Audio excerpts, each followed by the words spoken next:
வைத்துவிட்டு கண்ணான அந்த தமிழில் பேசிவிட்டு எங்களை விட அழகாக பேசி அருமையாக உங்களை எல்லாம் ரசிக்க வைத்திருக்கிறாரே அந்த அன்பு ஷாலினிக்கு என்னுடைய இதயபூர்வமான பாராட்டுக்கள், வாழ்த்துக்கள். எங்களுக்கெல்லாம் வழிகாட்டி என்று சொன்னேன். காலம் கடந்து கொண்டிருந்தாலும் பரவாயில்லை. இது நம் வீட்டு விழா, நம் இல்லத்து விழா, உள்ளத்தில் இருக்கக்கூடிய விழா என்பதால் சொல்லுகிறேன். அவர் தன்னை பற்றி அதிகம் சொல்லிக் கொண்டு இருக்க மாட்டார். இன்றைக்கு அவருடைய பெயரை நாங்கள் பார்த்ததும் புறகாங்கிடப்பட்டோம். 34 ஆண்டுகளுக்கு முன் ஒரு நாள் பாக்யராஜனுடைய முந்தானை முடித்து 84 வந்து 85ஆம் ஆண்டு 175வது நாள் வெற்றி விழாவுக்கு ஏவிஎம் சரவணன் அவர்கள் எம்ஜிஆரை பார்த்து நீங்கள் உங்கள் தலைமையில் விழா எடுத்து இவரை கௌரவிக்க வேண்டும் என்று ஏவிஎம் சார்பில் எம்ஜிஆரை போய் சந்திக்கிறார்கள். எம்ஜிஆர் பார்க்கிறார். தேதி வேண்டுமா எஸ் சரவணன் என்று கேட்டு தன்னுடைய டைரியை எடுத்து முதல்வர் பொறுப்பில் இருக்கும் எம்ஜிஆர் ஒரு தேதியை கொடுத்து இந்த தேதியில் நீங்கள் வெற்றி விழாவை நடத்துங்கள், நான் வந்து விடுகிறேன் என்று சொல்லி நிறுத்திய பிறகு அவர் அருகில் வந்தார் சரவணன். எம்ஜிஆரிடம் சொல்கிறார், நீங்கள் தேதி கொடுத்த வரைக்கும் எங்களுக்கு சந்தோஷம், ஆனால் எஸ்பிஎம் இருக்கிற நாளை பார்த்துதான் நாங்கள் உங்களிடம் தேதி கேட்க வேண்டும். அவர் இருக்கின்ற விழாதான் எங்களுக்கு விழா, அவர் இல்லாமல் எங்களுக்கு விழா இல்லை என்று எம்ஜிஆர் தேதியையே மாற்றி வைக்க வைத்த ஒரு மாமனிதன். அந்த நேரம் இவர் சங்கரநேத்திரியாவில் கண் அறுவை சிகிச்சை செய்து கொண்டு 10 நாட்கள் விடுப்பில் இருக்க வேண்டும். ஆக எப்பொழுது எஸ்பிஎம் வருகிறாரோ அன்றைக்கு நீங்கள் தேதி கொடுத்தால் போதும் என்று எம்ஜிஆரையே சொல்ல வைத்த ஏவிஎம் சரவணன் உள்ளத்தில் மட்டுமல்ல, இன்றைக்கு படவுலகத்தின் அத்தனை பேரின் உள்ளத்திலும் இருந்து கொண்டிருக்கிறார். எஸ்பிஎம் வந்திருக்கிறார் என்றால் ஒட்டு மொத்தமாக கலை உலகமே கைதட்டி கௌரவிக்கிறது. ஹரணியை என்பதுதான் உண்மை. உண்மை அவர் தொட்டது துலங்கும் என்றார்கள். தொட்டவர் களத்தூர் கண்ணம்மாவில் 55 ஆண்டுகளுக்கு முன்னால் 1963-64ஆம் ஆண்டில் களத்தூர் கண்ணம்மாவில் ஏசி திருலோகச்சந்தர் அவரிடம் 6வது உதவியாளராக படத்தொகுப்பில் இருந்தவர் 60 ஆண்டுகளை கடந்து விட்ட நிலையிலும் ஆழமரம் போல் ஆழ வேர்விட்டு அடியெடுத்து வைக்கும் ஹரிணி வரை இருக்கக்கூடிய கலைஞர்களை கட்டி அரவணைத்து செல்கிறார் என்றால் நிச்சயம் இன்றைக்கு எழுதி வைத்துக் கொள்ளுங்கள். கலைத்துறையில் ஒரு கமலஹாசன், ஒரு ரஜினியைப் போல நாட்டியத்துறையில் அடுத்த தலைமுறைக்கு ஒரு நௌமியாவும் ஹரிணியும் என்பதை அழுத்தந்திருத்தமாக சொல்லலாம். இது மக்கள் குரல் அல்ல, மகேசன் குரல். இந்த நிகழ்ச்சிக்கு ஆதார சுருதியாக இருப்பவர்கள் 5 பெருமக்கள். ஒருவர் ஆசான். ஆசான் ஹரிணியை எப்படி வேலை வாங்கி இருக்கிறார் என்பதை பார்த்து புலகாங்கிதத்தில் பிரமித்து போனேன். அந்த நேரம் அவர் யாரை நினைத்தாரோ நானும் அவரை நினைத்தேன். இந்த அளவுக்கு நௌமியா தன்னையும் பயிற்சியில் அனுபவ முதிர்ச்சியில் நிறுத்தி கொண்டு ஹரிணியை வேலை வாங்கி அத்தனை பேரின் கவனத்தையும் திருப்பி பாராட்ட வைத்திருக்கிறார்கள் என்றால் முதல் பாராட்டு நௌமியாவை அற்புதமான ஒரு ஆசானாக உருவாக்கி இருக்கும் ஆரம்பகால ஆசான்கள் ஜாக்குலின் மேரி அவர்களும் அவரை தொடர்ந்து வந்த சம்யுக்தா வரதராஜனும் ஆசான் இருவருடைய அடித்தளத்தில் இன்றைக்கு அற்புதமாக ஒரு கண்மணியை மேடையேற்றி விட்டிருக்கிறார். அதற்காக மீண்டும் ஒரு முறை நௌமியாவுக்கு பாராட்டுக்குள். 5 பெருமக்கள் என்று சொன்னேன். ஒருவர் வாய்ப்பாட்டு கலைஞர். அவர் பாடுகிறார்.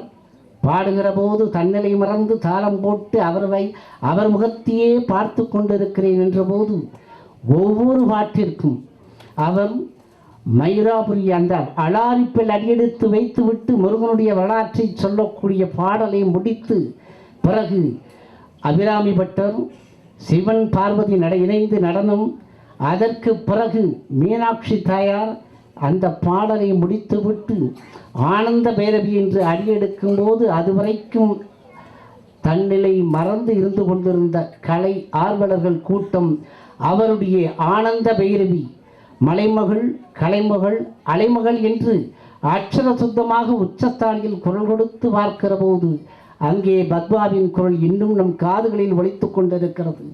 அதற்காக அன்பு சகோதரி பத்மா யுவராஜ் அவர்களுக்கு என்னுடைய பாராட்டுக்கள். லயம் விரல்கள் பேசும் விந்தைக்காரர். ஒவ்வொரு மேடையிலேயும் நாங்கள் சொல்லுவோம், லயத்திற்கு ஒரு ஆற்காடு பாலாஜி அமைந்து விட்டால் அவருடைய பாட்டுக்கு எதிர்பாட்டு பாடு. வயலில் விந்தை விருக்கக்கூடிய சுரேஷ் இருந்து விட்டால் சுரேஷுக்கு ஈடு கொடுத்து நானும் இருக்கிறேன் என்று தன்னை பதிவு செய்து கொண்டு நம் கண்களில் படாவிட்டாலும் காதுகளில் ஒலிக்கக்கூடியவளுக்கு அற்புதமான புல்லாங்குழல் இசையை பிரசவித்துக் கொண்டிருக்கக்கூடிய அன்பு சகோதரர் ரமேஷ் இருந்து விட்டால் போதும்.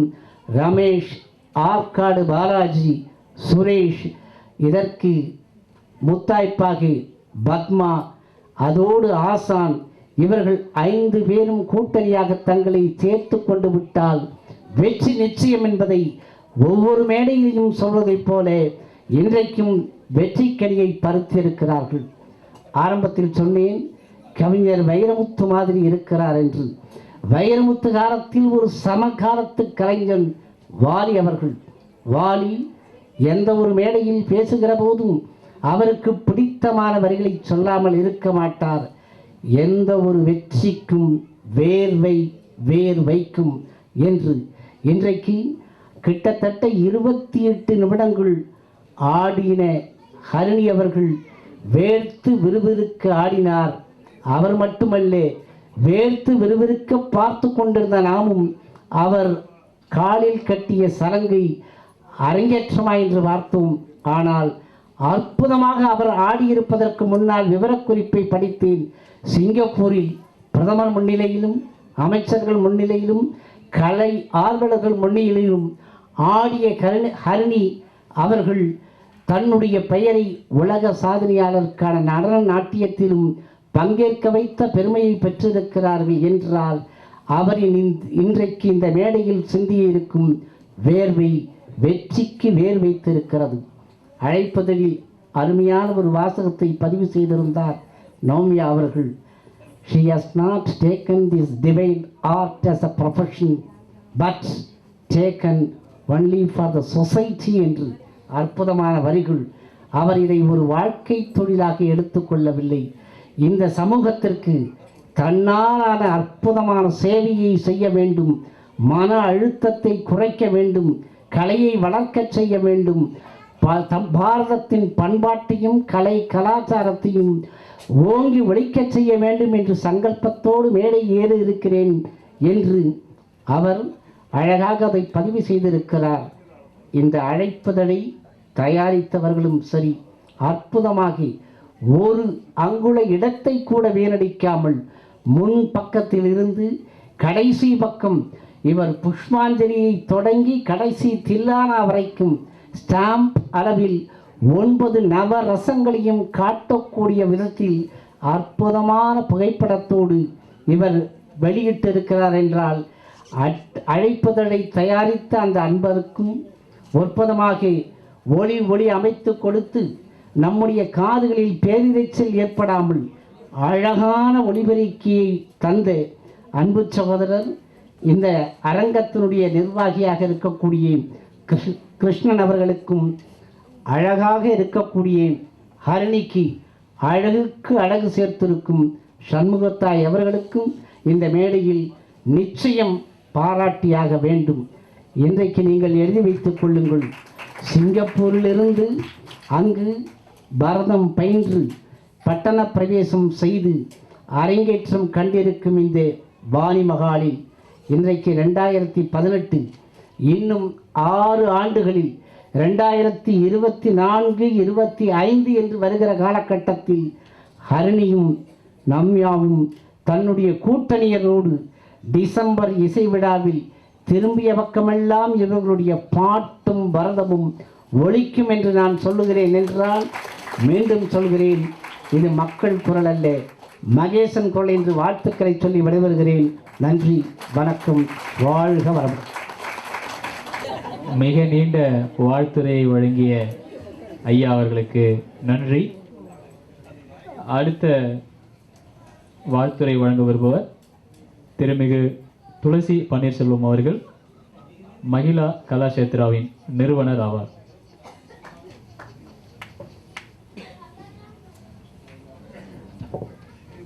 இங்கே கூடியிருக்கும் அவையோர் அனைவருக்கும் என் வணக்கத்தை தெரிவித்துக் கொள்கிறேன். நான் ரொம்ப பேச விரும்பலை. முதல்ல இந்த 2 பேரும் வந்துட்டு மிகப்பெரிய சிகரங்கள் 2 பேருமே. நாங்கள் போய் அழைக்கும்போது அவங்க 2 பேருமே இன்னொன்று சொல்லவே இல்லை. உங்களுக்காக நாங்கள் செய்கிறோமா, வளரும் கலைஞர்களுக்காக உங்களுக்கு நாங்கள் வந்து ஊக்குவிக்கிறோம்னு சொல்லிட்டு என்னை ரொம்ப ரொம்ப ஊக்குவிச்சது திரு எஸ்பி முத்துராமன் ஐயா அண்ட் ராம்ஜி சார். எங்களை கூப்பிட்டு அட்வைஸ் பண்ணி எப்படியெல்லாம் நடத்தணும் அப்படின்னு சொல்லிட்டு எங்களுக்கு வந்து நிறைய வழிகாட்டினாங்க 2 பேருமே. அதுக்கு மிக்க நன்றியை தெரிவிச்சுக்கிறேங்க ஐயா. ராம்ஜி சார் வந்து நேற்றுக்கு எங்களுக்கு ஆக்சுவலாக அவர் வந்து நான் நேரில் கூட போய் பார்க்கல, அதுக்கு நான் மன்னிக்கணும் சார். நாங்கள் போய் பார்க்குறச்ச அவர் இல்லை, ஃபோன்லேயே எல்லா கான்டாக்டும் பண்ணியிருந்தோம். அப்புறம் அதை பார்த்துட்டு நான் இன்விடேஷனை வந்து இன்விடேஷன் கொடுக்கும்போதும் அவரை பார்க்க முடியல என்னால், அவர் ஆஃபீஸில் தான் கொடுத்துட்டு வந்திருந்தேன். அதை பார்த்துட்டு நேற்றுக்கு எங்களுக்கு ஃபோன் பண்ணி, அம்மா நீங்கள் என்னோடய இன்விடேஷனை வந்து each and every page appreciated. அதுக்கு வந்து நான் ரொம்ப தலை வணங்குறேன். இது வரைக்கும் யார்கிட்டே அந்த அப்ரிஷியேஷன் கிடைக்கல எனக்கு. நாங்கள் வந்து எந்த அளவில் அதை ரசித்து பண்ணமோ அந்த ரசனையை வந்து அவர் புரிஞ்சுக்கிட்டு எங்களை வாழ்த்துனதுக்கு மிக்க நன்றி சார். ரொம்ப ரொம்ப அதாவது எங்களை சிறந்தாழ்த்தி வணங்குகிறோம் நாங்கள். அடுத்து ஷாலினி, அவங்க எங்களுக்கு வந்து நவமியாவுக்கு வந்து ரொம்ப கோஆப்ரேட்டிவாக இருந்தாங்க. அதாவது each and every corner she guided her. So அதுக்கு ஷாலினிக்கு நான் ரொம்ப ரொம்ப தேங்க் பண்ணிக்கிறேம்மா. தென் அனதர் திங், இங்கே எங்களுடைய கூட்டு குடும்பம் Arcot Balaji sir, Suresh sir, Ramesh sir, Padma madam, அதாவது இவங்கெல்லாம் எங்களை கூட்டு குடும்பம். ஒவ்வொரு ஈச் அண்ட் எவ்ரி மினிட் வந்து அவங்கள வேஸ்ட் பண்ணாமல் தினந்தோறும் எங்களுக்காக வந்து ரிஹர்சலுக்கு வந்துட்டு ரொம்ப எங்களுக்கு துணை புரிஞ்சு அதாவது அவங்களுக்கு எப்போல்லாம் டைமு. அதை விட எங்களுக்கு என்னென்னா ஹரிணி வந்து she is a medical student, ராமச்சந்திராவில் மெடிக்கல் பண்ணிகிட்டு இருக்காங்க. அவங்களுக்கு எப்போல்லாம் டைம் கிடைக்குதோ ஹரிணியோட அவைலபிலிட்டி எப்போது அதை பார்த்து நாங்கள் வந்து ரிஹர்சல் வச்சுட்டு எங்களுக்கு ஏற்ற மாதிரி அவங்களும் ஒத்துழைச்சிக்குவாங்க. அதாவது ரொம்ப மிக அதிகமான ஒத்துழைப்பு வந்து அந்த குரூப் எங்களுக்கு கொடுத்தது. ஸோ அந்த குரூப்புக்கு நான் மிகவும் தலை தாழ்ந்து வணக்கத்தை கூறிக்கொள்கிறேன். பிறகு வந்து சண்முகத்தாய் மேடம், அவங்களும் வந்து அவங்களோட மேக்கப்புக்கு வந்து யாருமே வந்து ஒன்றுமே சொல்ல முடியாது. அவங்க பேசுனதுக்கு முன்னாடி நான் ஒன்றுமே கிடையாது, நான் சும்மா ஒரு இதுதான் சார். அவங்களுக்கு நன்றி தெரிவிச்சணுன்ற ஒரே ரீசனுக்காக இங்கே வந்து. அடுத்து மிஸ்டர் தெய்வகணபதி, அவங்க வந்து என்னோட பள்ளியில் தான் வேலை பார்க்குறாங்க. நேற்றுக்கு முன்தினம் தான் அவர்கிட்ட கேட்டுக்கிட்டேன், நீங்கள் வந்து என் கூட வந்து என் மகளோட சேர்ந்து கம்பேரிங் பண்ணிங்கன்னா ரொம்ப அற்புதமாக இருக்கும், நான் எதிர்பார்க்குறேன்னு. உடனே அதுக்கு ஒத்துக்கிட்டு, அது எந்த மறுப்பும் சொல்லாமல் உடனே ஒத்துக்கிட்டு என் கூட எனக்கு உறுதுணையாக இருந்து என் பின்னாடியே இருந்ததுக்கு மிக்க நன்றி.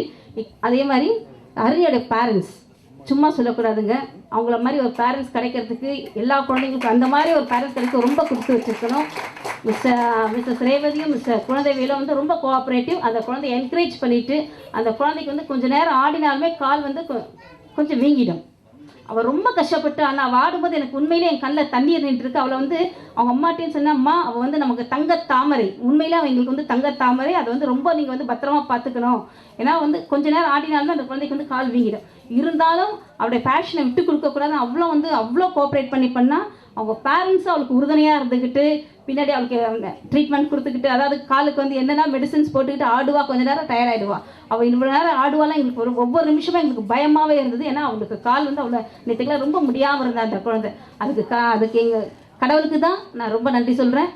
நெக்ஸ்ட் அந்த பேரண்ட்ஸ்க்கு, ஏன்னா அவங்க அந்த பேரண்ட்ஸ் நிஜமாகமா அந்த மாதிரி பேரண்ட்ஸ் கிடைக்கிறது ரொம்ப ரொம்ப கஷ்டம். அந்த மாதிரி ஒரு எக்ஸலண்ட் பேரண்ட்ஸ் தேர் வெரி வெரி கோஆப்ரேட்டிவ். அதுக்குன்னு என்னோட இன்ஸ்டியூட் பேரண்ட்ஸ் யாருமே தாழ்ந்தவங்கன்னு சொல்லிட்டு நான் சொல்லலை, எல்லாருமே வெரி எக்ஸலண்ட் பேரண்ட்ஸ் தான். They are very brilliant. Okay, thank you so much. அடுத்தபடியாக எஸ்பி முத்துராமன் சார் அவர்களை பேச அழைக்கிறேன். மகிழா கலாட்சேத்திர வழங்குகிற பரதநாட்டிய அரங்கேற்றம் குமாரி ஹரணி அவருடைய இந்த பரதநாட்டியத்துக்கு வந்திருக்கிற சிறப்பு விருந்தினர்கள், முதல்ல நான் சொல்ல வேண்டியது, நம்முடைய சாலினி விலாசிதி என்கிறவர் நட்டுவாங்க கலைமாமணி அபிநயா நாட்டிய பள்ளியை நடத்தி கொண்டிருக்கிறவர். அவர் எப்படிப்பட்டவர்னு நான் சொல்ல வேண்டிய அவசியம் இல்லை, அவங்க பேச்சிலேயே அவர் யாருன்னு பேசியே காமிச்சிட்டாங்க. ஆகவே நாங்கள்லாம் என்னென்ன பேசணும்னு நினைக்கிறோமோ அதை ஒரு நாட்டிய பள்ளியினுடைய ஆசிரியாக அவரும் ஒரு குருவாக இருந்து இதை சிறப்பித்திருக்கிறார். ஆகவே எங்களுடைய வாழ்த்துக்களை எல்லாம் விட குரு அவர்களுடைய வாழ்த்து மிக பொருத்தமானது, சரியானது, சரியாக விமர்சிக்கப்பட்டது. ஆகவே அவருக்கு முதல்ல கைதட்டுங்க. ஏன்னா ஒரு பள்ளியை சேர்ந்தவங்க இன்னொரு பள்ளிக்கு வந்தெல்லாம் வாழ்த்த மாட்டாங்க. இந்த பள்ளி நல்லா வரணும் அந்த பள்ளிக்காரங்க நினைக்க மாட்டாங்க. ஆனால் இங்கே வந்து ஒற்றுமையோடு வந்து அவங்களும் ஒரு நடனப்பள்ளி அமைச்சிக்கிட்டு இந்த நடனப்பள்ளியில் அரங்கேற்றமாக இருக்கிற அந்த பிள்ளையை வந்து மனதார வாழ்த்தியது அவருக்கும் கிடைத்திருக்கிற வெற்றியாக நாம் கருதி அவரை முதலில் வாழ்த்துவோம், நல்ல வாழ்த்துக்களை சொன்னதற்காக. அப்புறம் எங்கள் மக்கள் குரல் ராம்ஜி அவர்கள், நான் அசிஸ்டன்ட் டைரக்டராக இருக்கிற காலத்திலிருந்து எங்களோட பணியாற்றுகிறவர் மட்டும் இல்லை, நாங்கள் அசிஸ்டன்ட் டைரக்டராக இருந்து இன்றைக்கி டைரக்டராக வந்து இன்றைக்கி உங்களிடத்துலலாம் நாங்கள் பெயர் பெற்றிருக்கிறோம்னா மக்களுக்கும் எங்களுக்கும் பாலமாக இருந்தவர் ராம்ஜி அவர்கள் என்பதை நன்றியோடு உங்களிடத்தில் சொல்லிக்கொள்கிறேன். அவருடைய வாழ்த்தெல்லாம் பலரை கைதூக்கி விட்டிருக்கிறது. அவருடைய எழுத்துக்கள் எல்லாம் நிச்சயமாக பலருக்கு உதவியாக இருந்திருக்கிறது. அதை போல இன்றைக்கு ஹரிணிக்கும் நம்முடைய குரு நொமியாவுக்கும் அவருடைய வாழ்த்தும் நிச்சயமாக நாளைய மக்கள் குரலில் இந்த நிகழ்ச்சி பற்றிய விஷயங்களை நிச்சயமாக எழுதுவார். ஆகவே நிச்சயமாக அவருடைய எழுத்தாலே இவர்கள் இருவரும் புகழ் பெறுவார்கள் என்று மனமாற நான் வாழ்த்துகிறேன். ஆகவே ராம்ஜிக்கு இந்த நிகழ்ச்சிக்காக மட்டுமில்லை, எல்லா நிகழ்ச்சிகளையும் பாராட்டி நல்ல செய்திகளை மட்டும் வெளியிட்டுகிற நியாயமான பத்திரிகையாளராக இருக்கிற ராம்ஜிக்கு ஒரு முறை கைதட்டி மனமார்ந்த வாழ்த்துக்களையும் பாராட்டுக்களையும் சொல்லுங்கள். அவர் கூட செல்லமுத்து என்கிற இயக்குனரும் ரமேஷ் என்ற இயக்குனரும் இன்னொரு ஜெயஸ்ரீ அப்படிங்கிற நாட்டிய குருவும் இங்கே வந்திருக்கிறார்கள். அவரையும் நீங்கள் கைதட்டி மனமாற வாழ்த்துங்கள். அவருடைய வாழ்த்துக்கள் எல்லாம் இந்த குழந்தைகளுக்கு போய் சேர்கிறது. அதே போல் குறிப்பாக சொல்ல வேண்டியது நம்முடைய பெற்றோர்கள். நம்ம குழந்தைவேல் ஐயா அவர்கள் பொறியாளராக சென்னை MITயிலே 90வது ஆண்டு காலத்திலே படித்து முடித்துவிட்டு பல வருஷங்கள் சிங்கப்பூரில் வாழ்ந்து அங்கிருந்து இங்கு வந்து இப்போது எமர்சன் கம்பெனியிலே பணியாற்றி கொண்டிருக்கிறார். அவருக்கு துணையாக இருக்கிற ரேவதி, ஆணுடைய வெற்றிக்கு பின்னாலே பெண் பக்கபலமாக இருக்க வேண்டும் என்று சொல்லுவார்கள். அப்படி பக்கபலமாக இருக்கிற ரேவதி அவர்கள், அவங்களும் சாதாரணப்பட்டவங்க இல்லை, அவங்களும் PSc கெமிஸ்ட்ரி பட்டம் பெற்றவர்கள். அவர்கள் வந்து குடும்பத் தலைவியாக ஹரிணி அரவிந்தனுடைய தாயாக சிறந்த முறையிலே அந்த குடும்பத்தின் தலைவியாக வாழ்ந்து கொண்டிருக்கிறார்கள். ஆகவே இந்த அரங்கேற்றத்திற்கு அடி வேறாக இருக்கிறவர்கள் அந்த பெற்றோர்களும் அந்த குடும்பமும். முதல்ல அவங்களுக்கு கைதட்டி மனமார்ந்த பாராட்டுக்களையும் வாழ்த்துக்களையும் சொல்லிக்கிறேன். அது மட்டுமல்ல, அந்த குடும்பத்தைச் சேர்ந்த பல பேர் உறவினர்கள் நண்பர்கள் எல்லாம் திருநெல்வேலியிலிருந்து கூட வந்திருக்கிறார்கள் என்று சொன்னார்கள். ஆகவே அப்படி குடும்ப பாசத்தோடு வந்திருக்கிற அந்த உறவினர்களுக்கும் நண்பர்களுக்கும் உங்களுடைய மனமார்ந்த வணக்கத்தையும் வரவேற்பையும் தெரிவித்துக் கொள்கிறோம். நிச்சயமாக இந்த பெற்றோர்கள் சந்தோஷப்படுவதை விட அந்த தாத்தா பட்டிகளும் உறவினர்களும் மாமா மச்சனும் அத்தையும் எல்லாருமே இந்த குழந்தையினுடைய நடத்தை பார்த்து மகிழ்ந்திருப்பீங்க. ஆகவே அப்படி வந்து இதற்காகவே இந்த நிகழ்ச்சியில் கலந்து கொண்டிருக்கிற அத்தனை பெருமக்களுக்கும் எங்களுடைய உளமார்ந்த நன்றியும் வணக்கமும். நல்ல கைதட்டி ஒரு உற்சாகமாக கொண்டாடுங்க. ஏன்னா இப்போல்லாம் இந்த குடும்ப ஒற்றுமை, சந்தோஷம், பாசம், நட்பு எல்லாம் கொஞ்சம் கொஞ்சமாக குறைஞ்சி போயிட்டுருக்கு. எங்கள் காலத்தில் இந்த மாதிரி இப்போ இருக்கா அப்படின்னு கேட்டால் நிச்சயமாக இல்லை. ஒவ்வொரு மாதமும் பௌர்ணமி அன்னைக்கு இப்போ நிலா சாப்பாடுன்னு சொல்லி வீட்டில் சாப்பிடுவோம். யாராவது சாப்பிட்ருக்கீங்களா? விழாக்கள் வந்து 10 நாள் திருவிழான்னா அப்போ 10 நாள் போய் எங்கள் ஊர் திருவிழான்னு தேர் சொல்லி தெப்பம் சொல்லி போய் இருந்துட்டு வந்திருக்கோம். 10 நாளும் போயிருந்தவங்க யாராவது இருக்கீங்களா? மொத்தம் வரைஞ்சி போச்சு. இப்போ கல்யாணத்துக்கு போகிறது கூட காலையில் போய் முகூர்த்தத்தை நட்டுட்டு மாலையில் ட்ரெயினில் திரும்பி வந்துடும். அவ்வளோ வேகம். ஆகவே மொத்தம் வாழ்க்கையில் வந்து ஃபாஸ்ட்டாக ஆகிட்டமே தவிர பாசம் ஆகலை. அந்த பாசம் குறைஞ்சி போயிட்டே இருக்குது. ஆகவே அப்படி பாசங்களை வளர்த்து கொள்வதற்காகவாவது இந்த மாதிரி நிகழ்ச்சிகளை நடத்தி நாமெல்லாம் ஒற்றுமையாக வந்து கலந்து கொண்டு அந்த நட்பையும் பாசத்தையும் குடும்ப ஒற்றுமையும் வளர்த்து கொள்ள வேண்டும் என்பதை இந்த நிகழ்ச்சி மூலமாக உங்கள் எல்லா இடத்துலையும் நான் அன்போடு கேட்டுக்கொள்ள ஆசைப்படுகிறேன். வாழ்க்கையில் வந்து கஷ்டம் இருக்கலாம், கஷ்டமே வாழ்க்கையாக இருக்கக்கூடாது.